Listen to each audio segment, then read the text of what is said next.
right, welcome everybody. This is Body Bags presented by the Kokomo Lantern.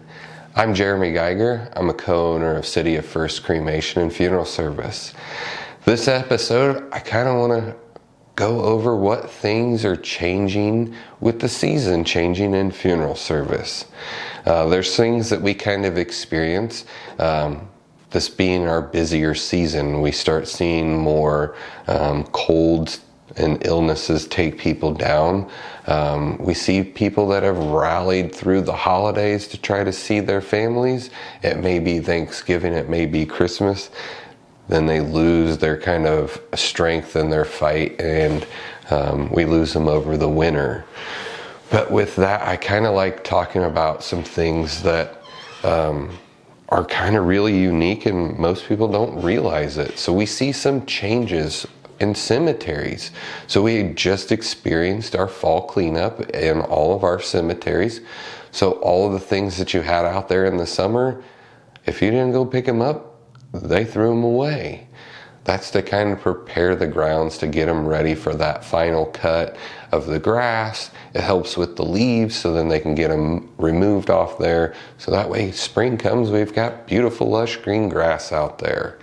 It also gives us an opportunity after that cleanup to decorate the grave for the winter. I see a lot of families go out and they'll put in the vases Christmassy or Thanksgiving decorations, flags in those vases and cups.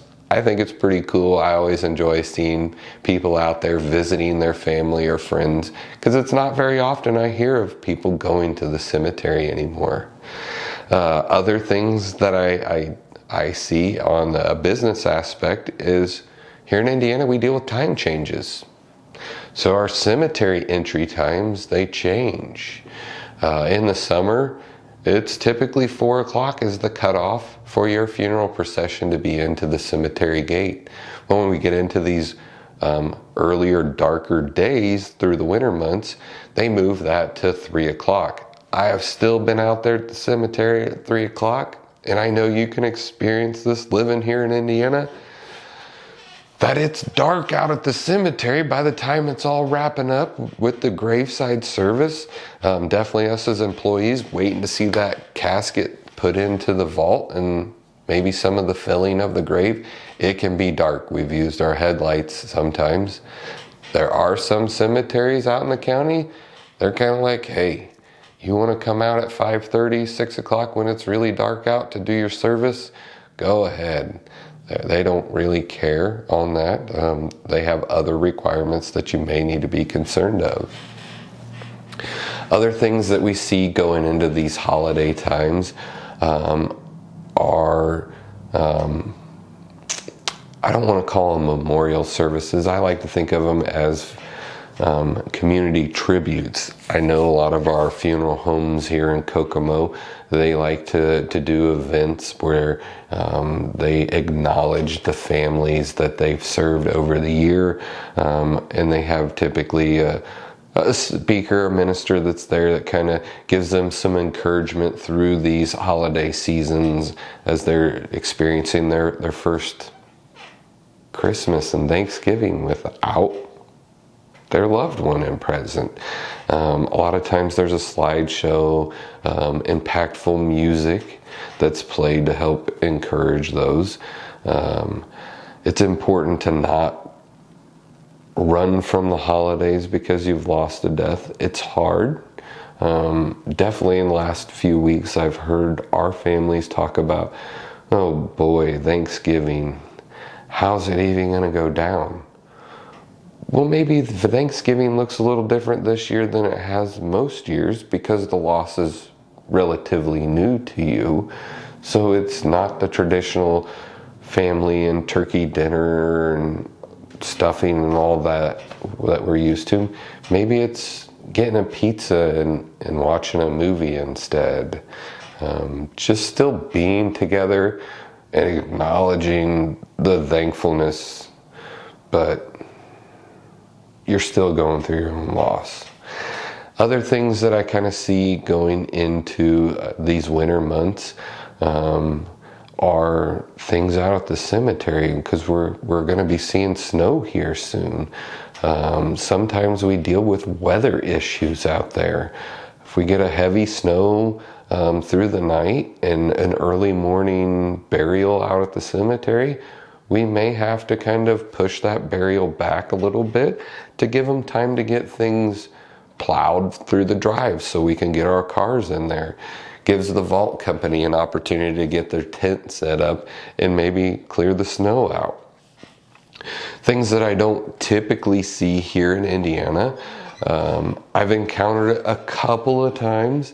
I know our more northern states and colder regions experience this more than we do here in Indiana, but there are times where the ground may be too hard. We can't actually bury the body. Sometimes the body is left in the casket and taken back to the funeral home until they can get that ground open up. That was my experience.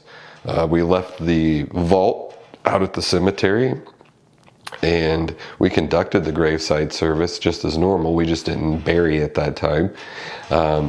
And actually I've done this, now I think about it, I've done it a couple of times, more than once, but we've waited for it to warm up. We see that, hey, it's gonna get warmed up in the next couple of days. The ground will thaw enough where we can get it dug. Other times I've seen them use warming blankets where they run a glycol mixture through this grave blanket that covers the grave, and it warms the ground enough to where they can actually dig in and get the body buried in there. Those northern states, though, they're gonna put them in their vault, and they have storage facilities there at the cemetery for them to hold the body until spring comes, when they're able to do that thaw. Sometimes those families will go back in the spring and watch the burial and acknowledge that it's done. Others, they may be too far away where it's convenient for them to do that, so the cemetery just conducts that graveside themselves.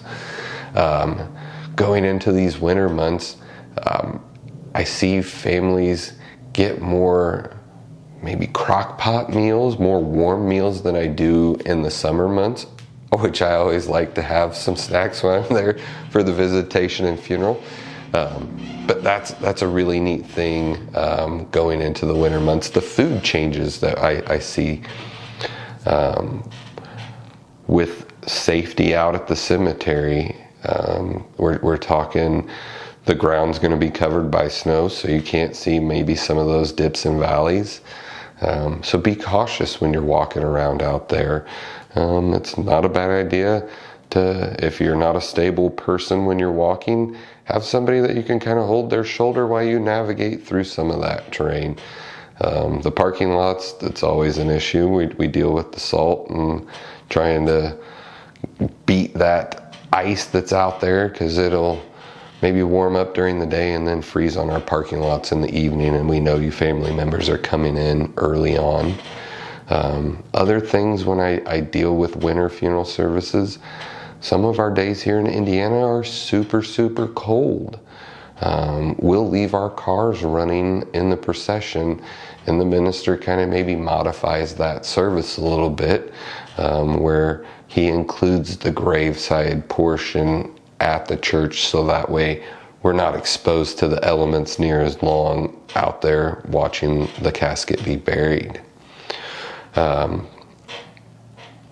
With the holiday seasons coming, it can be a challenge for us funeral home employees to kind of work around these holiday schedules. We tend to run into things maybe being closed, whether it's verifying with insurance companies, coordinating with different organizations to perform rituals or ceremonies. They may be tied up as well, doing other things. It's really difficult. Some of the cemeteries will even close down for a couple of days. So we're either trying to hurry up and get them in before Thanksgiving, before Christmas, or we're kind of letting them build up, and then it's like the floodgates open and we're trying to play catch up those few days or week after each one of those holidays. So it can be a bit of a challenge. Our suppliers are usually really good. They know what the funeral industry demands and expects of us. So I typically don't have issues from my suppliers getting caskets or urns. I run into more issues with maybe somebody ordering something off Amazon to get to me, or just third-party vendors that aren't maybe funeral business oriented. Another thing we kind of see is with the flower arrangements coming in through the winter.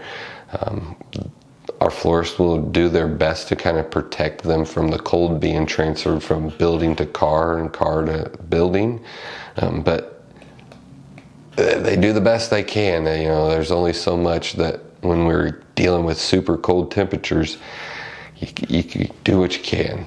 The flowers, the supply, typically it's only around Valentine's when we see issue with roses.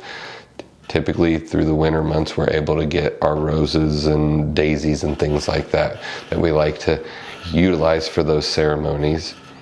But yeah, the funeral service, it kind of gears up differently through those winter months because we know it's a little bit more challenging. It's colder for us to work in.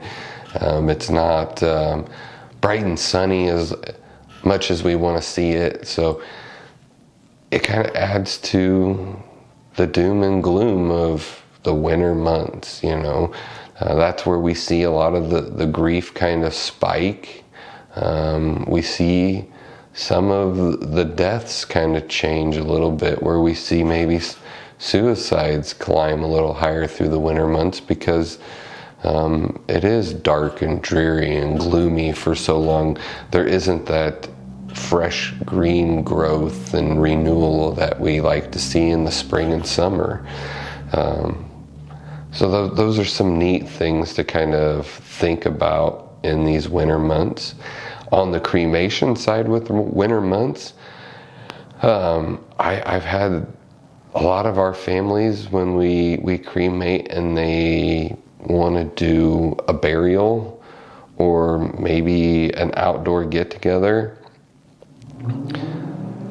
we just are kind of stagnant through the winter. They do what they need to file the death certificate and authorize that cremation, but they look at the warmer months to hold these services, which is a neat thing with cremation. I always mention it to my families that time's on your side now. It's not the traditional where the clock's ticking and we've only got 4 or 5 days before that burial takes place or that funeral ceremony takes place.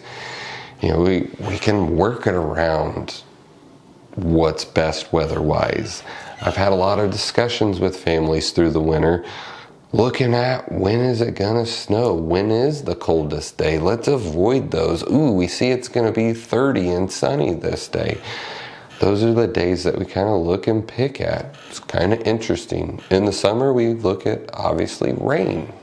So,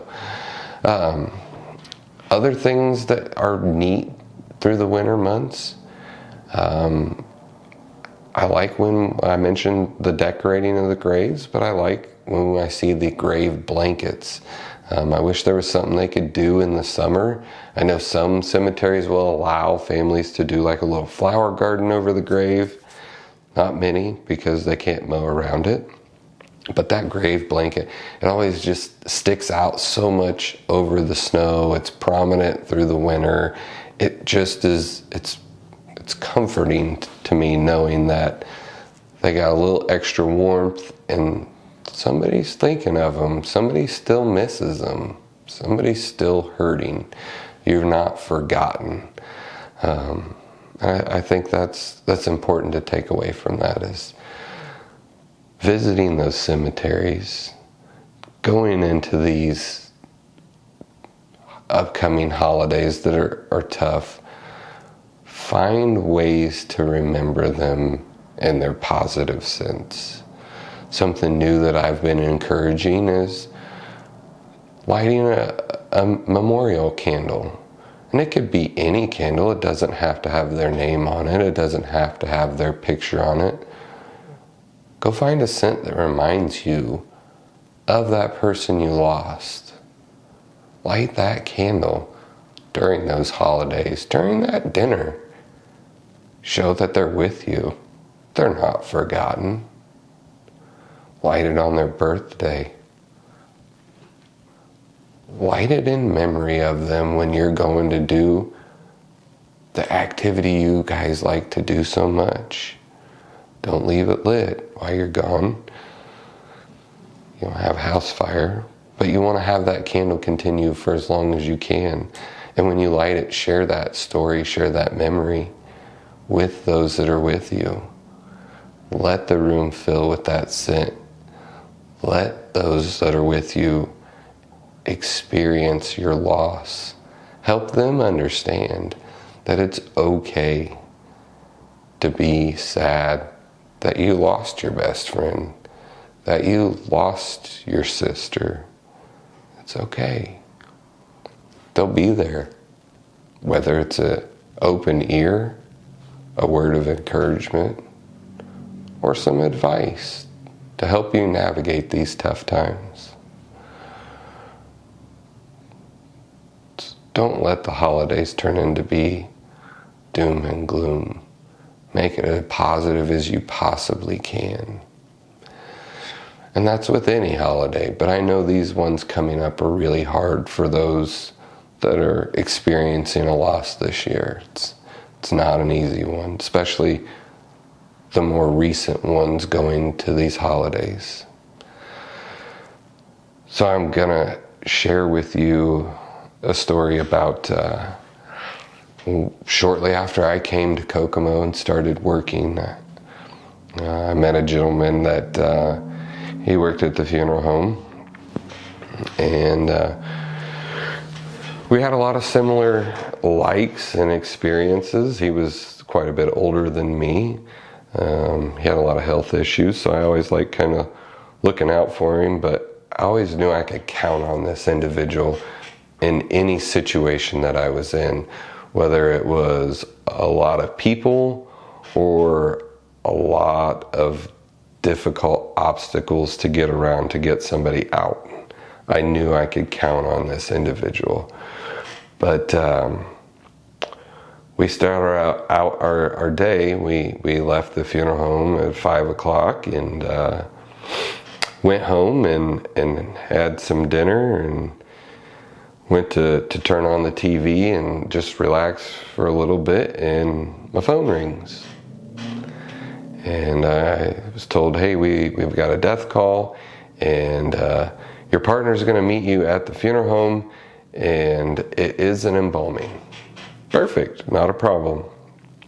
So we meet, and the death was in Indianapolis. So we drive to Indianapolis and we retrieve the deceased.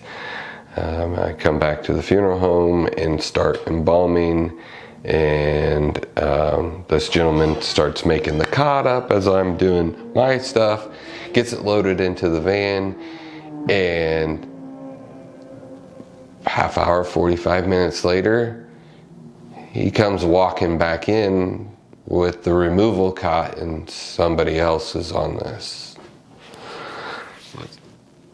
Did you just go on a removal and didn't say anything? He said, yeah, I was contacted. They knew you had an embalming to do, and I could get this one by myself. This is also an embalming. Holy cow, okay. Looks like I'm gonna be here for a little bit. He said, yeah, can I get you anything to drink? You need a drink or any snacks? And I said, no, I'm fine. He says, well, I'm gonna get the cot made back up and loaded back in the van and pulled around and parked, and I'll see you later. I said, okay. So he goes and starts doing all that, and then my phone rings. I'm being told to go get him, and now we're going to Indianapolis to go after an individual again. And I'm going, okay, that's 3. Is this one an embalming too? I'm not sure. You'll have to talk to the family. They're there waiting on you. So we drive down meet with that family, make the removal. They tell me it's an embalming, so I'm sitting there going, oh boy. So now I got 3 of them to embalm. The facility I was in, I could work on 2 deceased at the same time,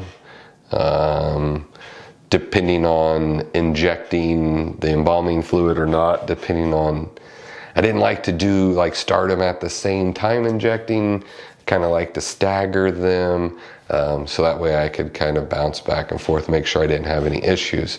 So I'm trying to come up with this game plan in my head. We're driving back to the funeral home, haven't even made it there, and we get a phone call again. Hey, are you back from Indy? No, we're in Tipton coming up 31. Okay, well, there's somebody at the funeral home or at a nursing home that you need to go get. They passed away as well. Oh dear. So we came back to the funeral home, got a different cot, went to the nursing home. Me and this gentleman, we literally made removals for 8 hours that night. We watched the sun come up. We ran the car almost completely out of gas. And I got to see everybody coming in as I was trying to get back to my embalmings. I knew we had a really crazy busy day. And some of them were kind of asking me like, what'd you do last night? Why didn't you get any of these embalmings done? And then when I started explaining to them, like, they just kept coming one right after another before I could even get anything close to accomplished.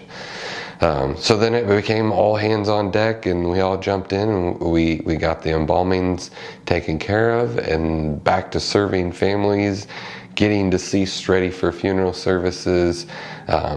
It was crazy. It was one of the longest nights. I didn't ever think it was going to end.